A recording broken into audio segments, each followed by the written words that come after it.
你们不觉得这个世界越来越两极化了吗？尤其如果看到美国非常左派跟非常右派的人，常常就是水火不容，好像这个世界上每一个人都是极左或者是极右派，没有人站在中间的感觉。那在开始讲这个案件之前，我也想问大家，你们算是左派还是右派？我还蛮好奇我的观众群里面的分布大概是怎么样的。那当然这个跟案件只有一点点的关系，我只是刚好在研究在阅读这个案件的时候想到，然后想跟大家分享一下。那如果你是第一次来到这个频道的，我叫做 PJ， 我在这边会以 podcast 的方式跟大家说一些犯罪相关的睡前故事。如果你喜欢这个内容的话，欢迎订阅我的频道。那我们开始吧。佛罗里达州的棕榈湾是一个郊区的城市，几乎所有的日常生活都不需要靠开车来完成。它没有什么值得一提的景点，就跟美国无数的郊区城市一样，很多家里都是独立屋，也都有自己的车道。这次案件发生的本科路西北端是这个城市里面的一条普通的街道，20几栋独立住宅就这样沿路的排开。这些建筑物的屋龄大概从1980年代到2000年代都有。案发的房子在2024年夏天住着3个人，38岁凯莉是那栋房子的屋主，也是那个在后来打911报警电话女孩的母亲。她是一个单亲妈妈，一个人辛苦的把女儿带大。关于她的职业还有过去，在后来的新闻报道里面几乎都没有一个明确的答案。那这个家里除了她以外，她的女儿还有她男朋友马修都住在这个家里。22岁的马修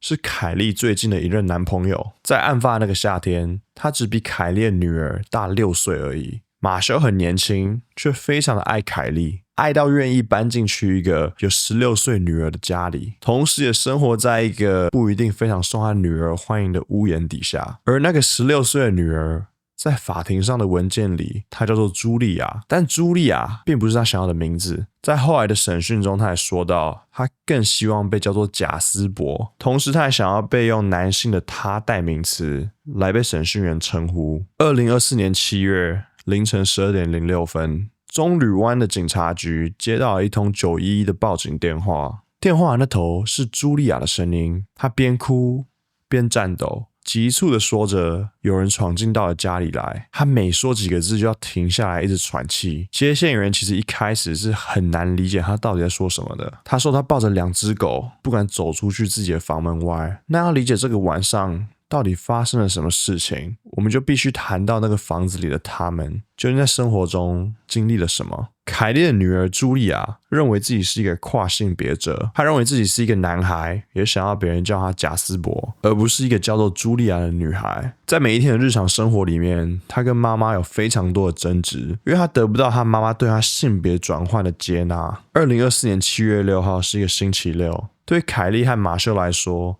这不过就是一个再平常不过的假日而已。于是他们就决定要出门去购物，准备买一个新的床架。他们出门之后，在那栋房子里留下的是女儿茱莉亚，还有2只狗，分别是一只比特犬，还有一个吉娃娃。我们不知道在那个等待妈妈还有男朋友回家的时间里，茱莉亚究竟在哪个房间做了什么，想了什么。这些细节即使在后来的审讯当中都没有被仔细的问了出来。我们只知道在那个时间里，他做了一个非常可怕的决定。他趁凯莉外出的时候，闯入了凯莉的卧室里，取走了一把左轮手枪还有弹药。那是一把口径 0.38 的左轮手枪。凯莉平常就把它放在她的卧室里面，准备好以后，她回到厨房，在那边等待着妈妈还有男朋友回家。她不只在手上拿着一把左轮手枪，她更是在口袋里插着一把厨师刀。茱莉亚就以这个装备等待着妈妈还有男朋友回到家里。至于那个等待到底持续了多久，案件的记录并没有说得很清楚，但光是她等待的这个本身就说明了茱莉亚行为不是100%的出自于冲动的，而是一个在心里被某种程度演练过的计划。凯莉和马修在买完床架以后，开车回到了本科路的家里。他们把车停在了车道上，走向门，把门推开了以后，这个时候茱莉亚就站在他的面前。茱莉亚对他们2个人说道：“欢迎回家。”就在那句话说完的瞬间，枪声响了。妈妈凯莉是第一个被射击的，她被多发子弹击中，倒在了自己的家门口。茱莉亚之后也朝向了妈妈的男朋友马修开了几枪。马修被击中以后，不断的哀求茱莉亚停手，但是茱莉亚完全没有听进去，她也没有停下来。被击中奄奄一息的马修开始尝试着逃跑，他步履蹒跚的走到了浴室里，茱莉亚追着马修进去了浴室。也因为茱莉亚把他手枪里的子弹全部打完了，于是他就拿起了插在他口袋里的那把厨师刀，反复的刺向马修。因为枪伤还有刀伤所受的剧烈疼痛，马修向茱莉亚苦苦哀求的说道：“不要再折磨我了。”基本上到了这个时间点，马修就是想要茱莉亚一口气的把他送走。于是茱莉亚就走回去了妈妈房间里面，她要在左轮手枪里面装了弹药，最后走回去了厕所里面，往马修的头上开了一枪，才终于结束了马修的生命。现在那栋房子里面有2具尸体，也有一个活着的茱莉亚。站在这个安静的房子里面，仿佛就像是暴风雨后的宁静。于是茱莉亚就决定开始行动，她打碎了后方门的玻璃，想要制造外人强行从后门闯入的假象。然后他还把那把左轮手枪丢弃在后院里，就刚好在他卧室窗户的正下方。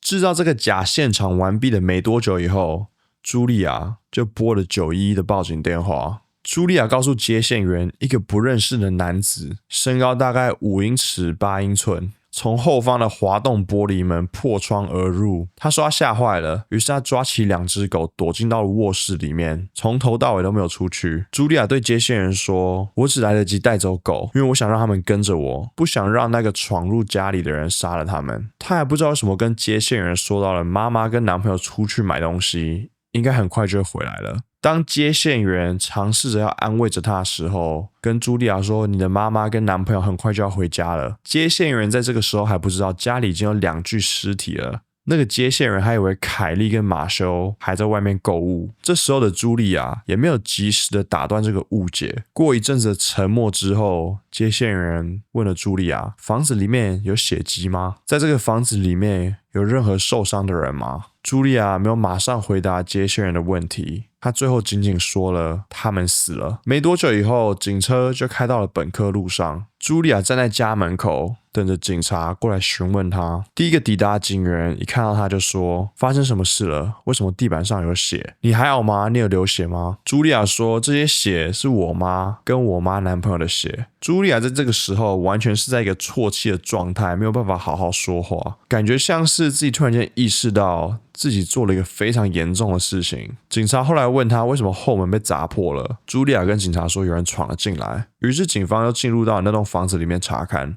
在客厅，他们找到了凯莉的遗体，而在浴室里，他们则是找到了马修的遗体。2人均有枪伤，马修遗体的周边还有不少的空弹壳。与此同时，警方把茱莉亚带到了房子外的车道上。那时候，那个警察还跟茱莉亚说：“我们想要为你的妈妈还有男朋友讨回公道，找出到底是谁做了这个事情，还有为什么他们要这样做。”也是在那个车道上，茱莉亚说了一句后来一直被媒体引用的话。他说：“我和妈妈以前常常吵架，我应该跟她说我爱她的。”那句话后来引发了很多人的讨论，有人认为这是一个真心的悔意，也有人认为他就是在演而已。回到了那栋房子里面，调查员在每个房间每个角落都仔细的查看，他们把所有看的东西和茱莉亚的故事一个一个的逐一做对比，于是很多矛盾点就开始出现了。像是调查人发现现场的鞋脚印和茱莉亚的鞋子完全是吻合的，他如果从头到尾真的都躲在卧室里面，从来没有走出去过，那么这些鞋脚印是怎么样印在谋杀发生的地方呢？还有就是户外的监视器录影显示到，在凯莉还有马修当晚进入家门以后，没有任何人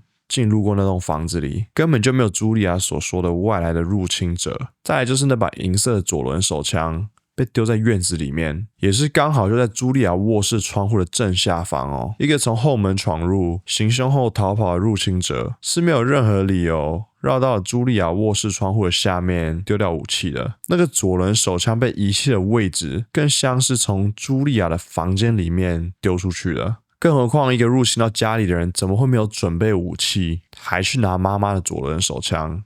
听起来就是很吊诡。在当场进行了调查以后，警方的侦讯员决定对茱莉亚进行进一步的问询。于是他们把茱莉亚带到了警局里，审讯影片后来被公开。那茱莉亚一开始当然还是继续说的那个闯入者的故事嘛，她说的还算是蛮流畅的，感觉像是在心里面有演练过了几次。但就在侦讯员开始说一些矛盾点的时候，茱莉亚有点站不住脚了。于是侦讯员就很聪明的把焦点移到了茱莉亚和她母亲的关系。当侦讯员问茱莉亚她是不是因为要符合社会的规范而压抑着自己感受的时候，茱莉亚却回答道，其实更比较像是要符合我妈妈的规范。茱莉亚跟侦讯员说道，在与妈妈的争吵之中，妈妈常常会跟茱莉亚说到你又不是真正的男孩子之类的恐吓言论。但是其实妈妈凯莉有一直尝试着要见茱莉亚在中间，他有做一些简单的妥协，像是他不会叫茱莉亚女孩子，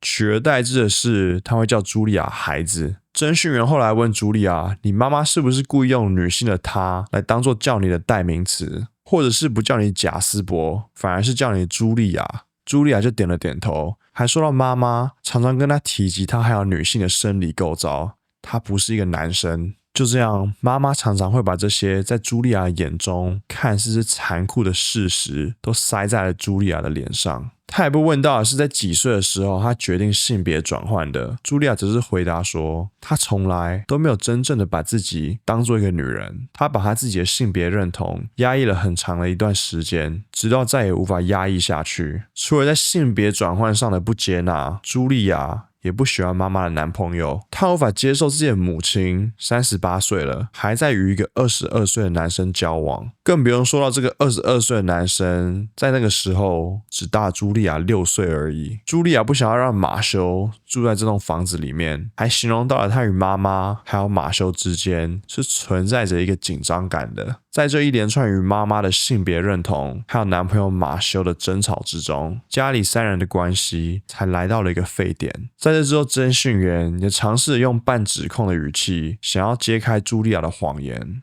Everything he just stated to you is telling us that something happened that you're not telling us, right? So you're basically saying that I'm the culprit. We're not saying that at all. But evidence shows us on surveillance cameras, it shows them walking into the house. It shows nobody in the backyard. It shows nobody breaking into the house. The way the camera is angled. 100%. But someone would be seen either hopping the fence, coming around the fence, whatever. And you know that. You know that the camera is angled a certain way. You know that you can walk out that sliding glass door and go undetected. I'm saying there's a blind spot between the two cameras, and the way that they're angled makes it obvious. Yeah. But someone would have to know that. Someone would have to know that there's a blind spot there. Someone that's not random, that's not randomly coming to your back door and breaking the back door, unbeknownst. They're not gonna know any of that. This person would have had to have known the way the camera's set up only by viewing it from an app, right? I mean, You can't really tell. You see it from the outside of the house. Sure, but you can't see the exact scope. There's wide lenses. You don't know exactly what it's viewing, but guess who does? And guess who just pointed that out? You do. 他最后还直接问茱莉亚，你到底有没有开枪射他们？ did you shoot your parents, your mom and Matthew? Julia. I apologize. Jasper, right. Did you shoot your mom and Matthew today? Well, you're basically saying that I did, so do you even need my answer? Well, we want you, like I said, we want you to tell us what happened.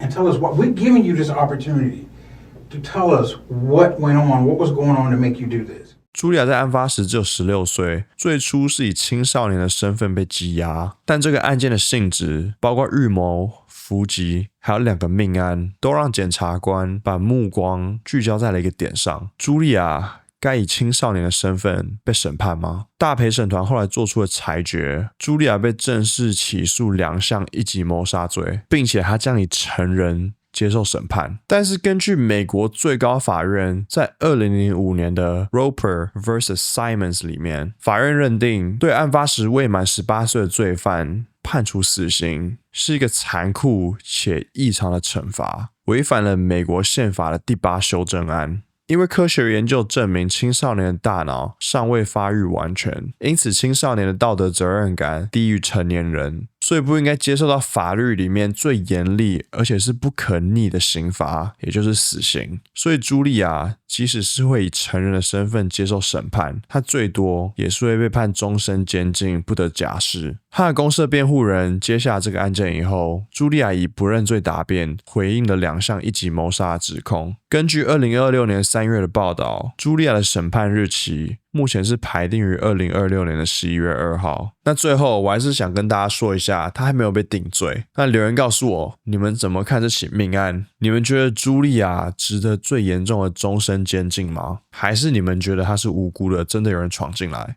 如果你喜欢这个影片的话，欢迎订阅。我下面也有 Spotify 的连结。我们下礼拜见。